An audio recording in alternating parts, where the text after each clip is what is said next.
Have you ever wondered what went wrong with the Alien franchise? And if it can be saved? I've spent countless hours diving deep into its history. New Alien releases were always an event, sometimes good, sometimes agonizing. However, the studio always managed to come up with a treatment for the patient. Let's explore what led the original Alien to becoming a cult classic, and how did subsequent movies turn into one of Hollywood's biggest disappointments? And most importantly, will the Alien franchise return to its former glory with the release of a new film? Or will Mickey feast on the acidic bones of another cosmic franchise? Welcome to Hollywood Lore. 1975 was a peculiar year. The success of Jaws by Spielberg was so immense that all modern box office hits like Fast and Furious and Avengers are just a joke in comparison. Like now, its budget would have been around $30 million, and the box office would exceed $2 billion. This success instantly changed Hollywood. Everyone wanted to create their own Jaws.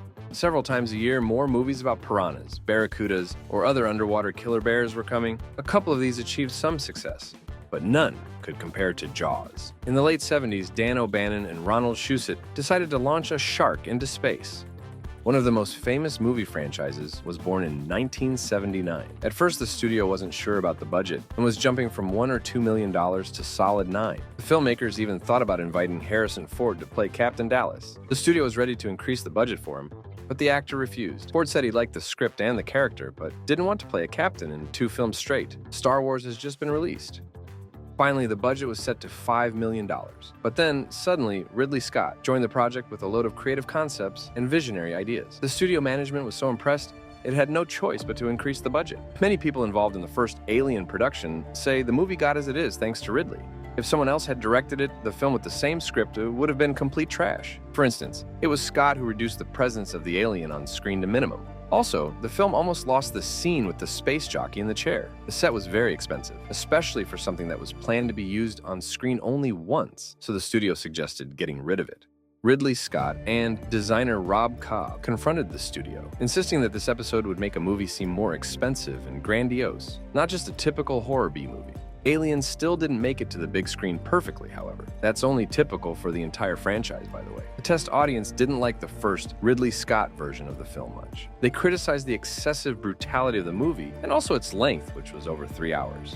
The studio shortened the film, but the brutality stayed. The Association Film Rating System didn't want to give the Alien the desired rating. A couple of controversial scenes were removed, so the final version lasted 2 hours. Later on home media, a director's cut was released, but Ridley Scott said it wasn't exactly the version he gave the studio in 1979. And currently, it's impossible to obtain that one. Back then, theatrical distribution was a bit different. Fewer available screens, and even less than that for films with an adult rating. So Alien was released in only a few hundred cinemas across the country. But when a couple of weeks passed, Fox realized that they had a major hit in their hands. Alien had a limited release, and Rocky sequel had a major one. But the cosmic beast earned much more per session. Ultimately, Alien gathered $78 million in the US with a budget of $11 million. In the international box office, the film earned another $20 million. The total revenue is difficult to calculate because Alien was released as a one-time payment in some countries. So the first film succeeded, and the sequel was just a matter of time. Talks about it began in the early 80s, but all the ideas that reached the studio were not satisfactory to someone, and they couldn't launch a sequel into production until 1984. While waiting for Schwarzenegger, director James Cameron decided to draft a script for Alien, just of pure boredom. Everyone liked the transformation of the horror film into a sci-fi action movie, and when The Terminator became a hit, the studio immediately signed a contract with Cameron.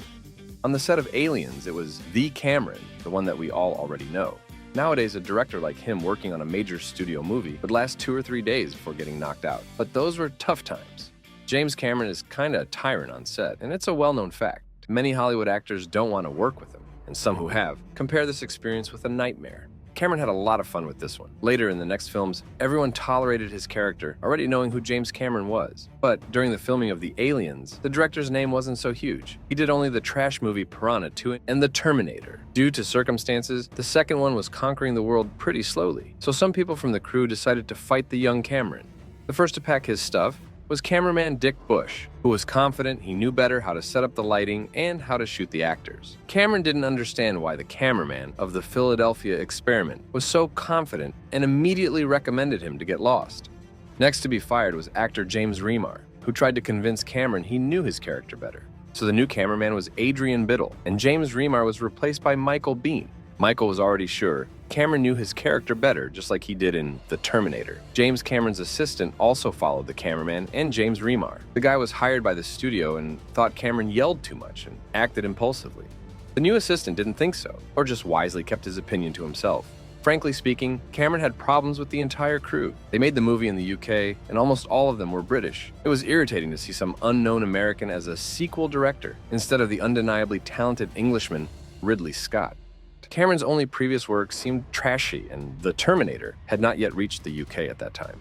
But Cameron couldn't fire everyone. So, according to rumors, he showed The Terminator to the crew. It was explained to everyone that it was a big hit already, and currently Cameron is considered to be super talented. After that, things seemed to settle down.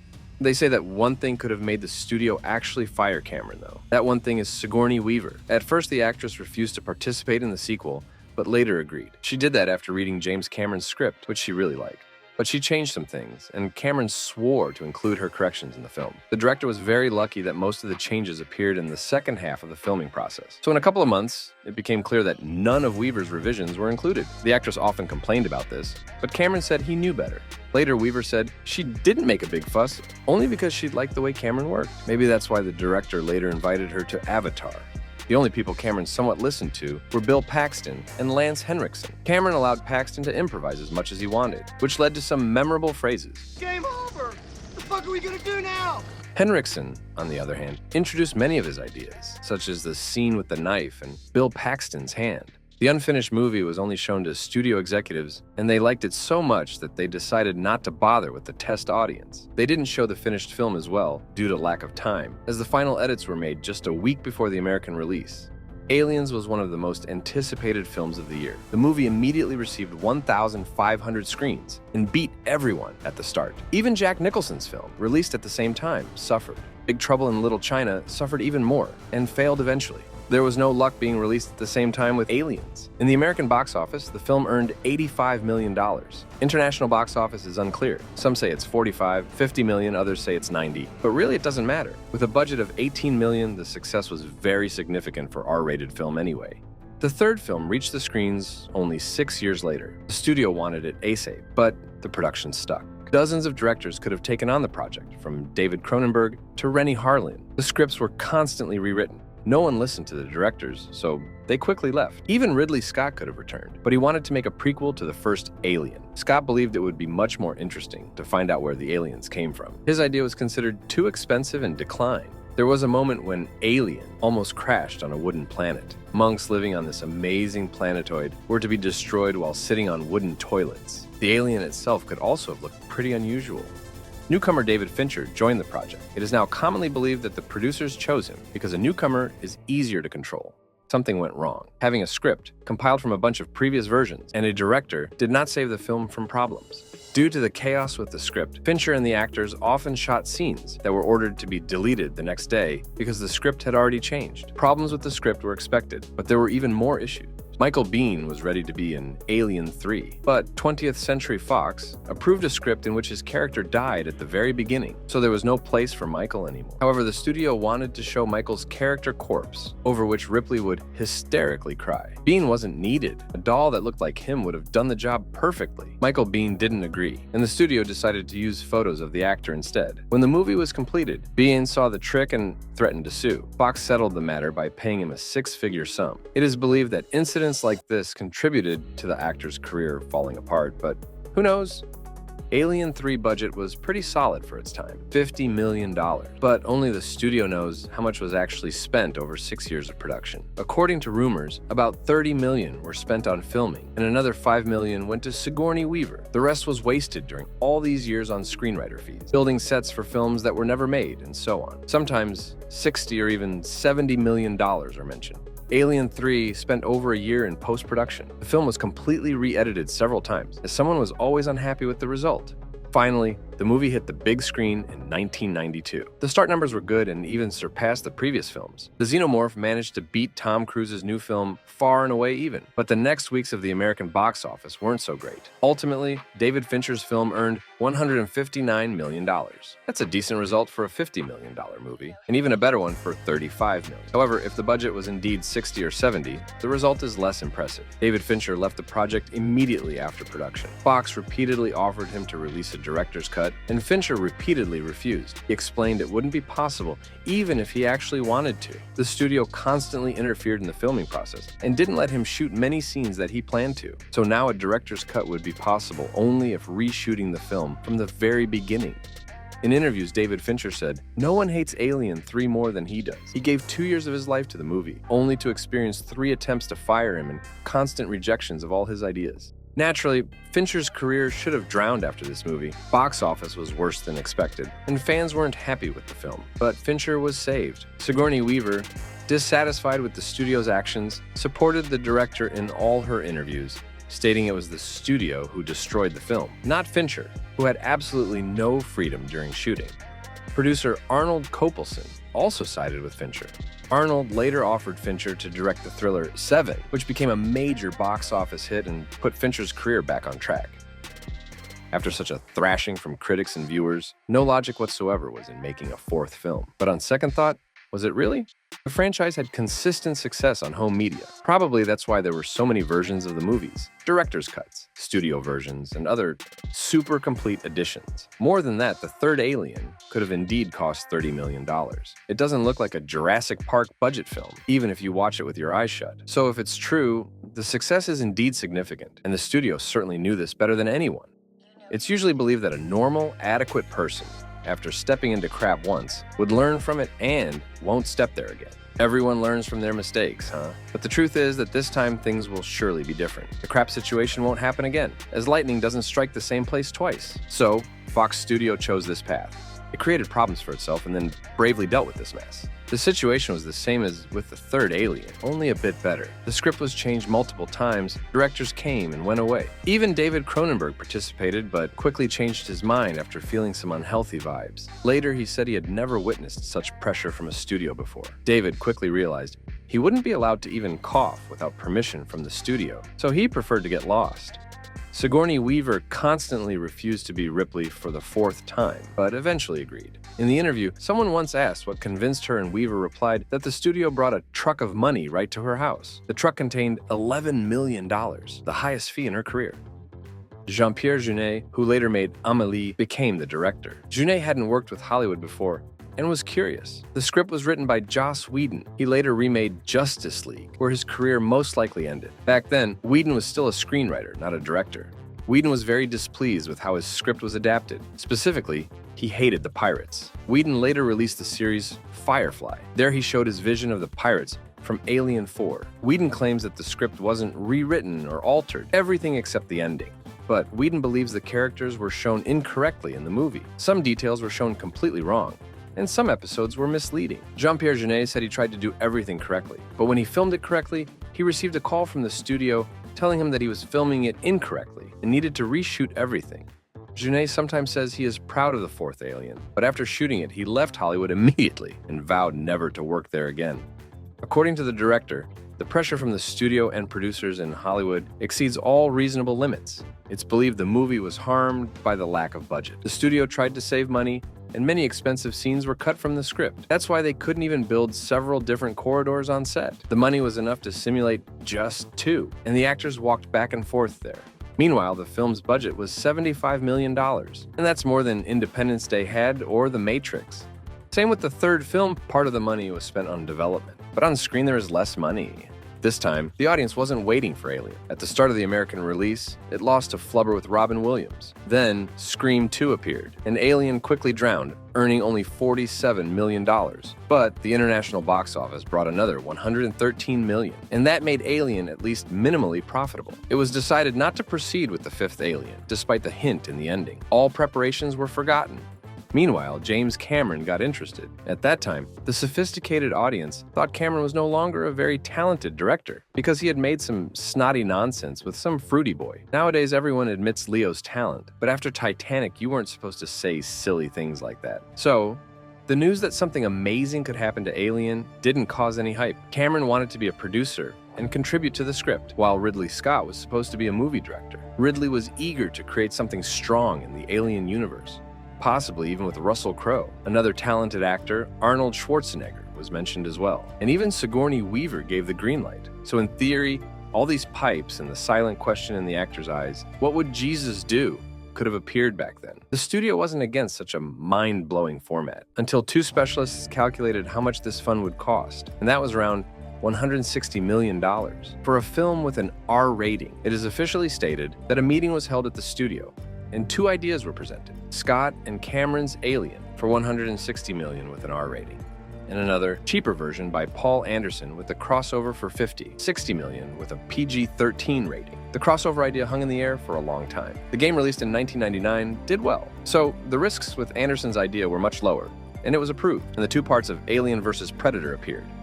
Paul Anderson's film divided fans. Some say it's a good experiment, while others scream that's the death of the entire franchise. In interviews, Ridley Scott always says he hates this film. James Cameron, though, thinks it's quite decent, and he enjoyed watching it. But Cameron is a big fan of Paul Anderson. Not long ago, he admitted he loves the first Resident Evil. When it comes to evaluating idols, many can be confused. Alien vs. Predator had no production problem. Paul Anderson quickly made the film, staying within the deadlines, and it was released in theaters in 2004. Officially, the movie cost $60 million, but Paul Anderson says not exactly. The director claims it cost $45 million, and the remaining $15 the studio spent on several projects in the Alien universe before. The film grossed $182 million worldwide, and it was a good result, especially if the movie really cost $45 million. But here, for the first time, there was a serious problem with the audience's reaction. Critics hated the film, and it received a nomination for the Golden Raspberry. Viewers were also not impressed, and the fans' butts were on fire.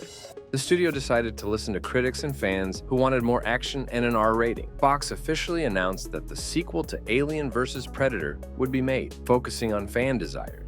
Choosing a director for Requiem, the studio preferred the Strauss brothers, because they had a special effects studio. Brothers promised to make a film that would look like an expensive blockbuster for less money, like their previous job Skyline, shot for $10 million. Hard to say who the target audience for this film was, but it's clear who's to blame for the chaotic visuals on the screen. It's cameraman Daniel Pearl. He constantly shook the camera, making it impossible to see anything, especially in the dark scenes. Pearl stated he was shocked by the bright visuals in Alien vs. Predator. In his opinion, this ruined the atmosphere, and in Requiem, he corrected this nonsense and added some shaky, terrifying one. This atmosphere was criticized by viewers and critics the most. If Paul Anderson's movie received poor reviews, Requiem achieved the status of one famous German movie director. However, the box office wasn't bad. With a budget of $40 million, the film grossed $128. But the studio was afraid to proceed further, and the third film, which was supposed to show the alien planet, was quickly canceled. Ridley Scott was ready to act as a savior. Just when I thought I was out, they pulled me back in. In the end, he was allowed to make the prequel he had proposed back in the early 90s. At first, Ridley wanted to make an original film, but at some point he decided that this concept would be better for a prequel, and most importantly, the movie would receive significant promotional support. Prometheus suffered not because of the studio or production, but criticism. The $130 million project earned $403, and that's an impressive success from any point of view. However, something unhealthy happened to its sequel. Originally, the script for Alien Covenant was titled Alien Paradise Lost, and was quite different from what we eventually saw. Ridley Scott stated the plot of Paradise Lost moved even further away from Alien and focused more on the world of the engineers. However, looking at reactions to Prometheus, Ridley Scott observed, the audience wasn't really tired of xenomorphs. After this, the script was changed, and the film was titled Alien Covenant. And that's the most amusing part. We all know about the criticism of Prometheus, about all the idiots there and the stupidity of the script. But for some reason, the average rating of the film is good, both from viewers and critics. Yes, it's not Blade Runner, but still good. Considering all that, Scott decided to change his approach and introduce pipes, more idiots, and a bit more of the alien. According to the director, Covenant shooting was completed in just 74 days. They spent $111 million out of the planned $120. Later, part of the costs was returned as tax credits, so the final budget of the film was only $97 million. Covenant performed much worse in the box office than Prometheus. It wasn't a failure, though, thanks to Ridley Scott's proper budget management, but considering marketing costs, the studio clearly lost some money. The third part wasn't canceled, however. Before the purchase of 20th Century Fox by Disney, they still worked on the project Alien Awakening. According to Ridley Scott, it was supposed to be the third film in the prequel series. After that, the director wanted to make another film, closely bringing the plot to the first Alien. In 2019, it was revealed by Disney that more Alien films were in development. Ridley Scott gave the director's position to Fede Alvarez, known for directing Evil Dead and Don't Breathe movies. Alvarez is also a screenwriter and claims a new Alien movie is based on his own story pitch. While the upcoming Alien Romulus aims to return to the franchise's roots, the new trailer reveals it won't be set too far back in time. The story will take place somewhere between Alien and Aliens, the first two movies. The director claims that he aims to combine best things from original Alien by Scott and Aliens by Cameron. He even brought the practical effects team from James Cameron's Aliens. Comforting thing is that both maestros already saw the film and gave extremely positive reviews, so perhaps it might really be a good solid movie that will revive the series and bring our beloved cosmic beast to its former, terrifying, glorious self. How do you think it will be? Write down in the comments. If you liked the video, check out another one on Keanu Reeves' career, where we touch on another cult franchise downfall. Was it a fail or a cultural performance? Find out and subscribe to learn more. Hollywood Lore. See ya.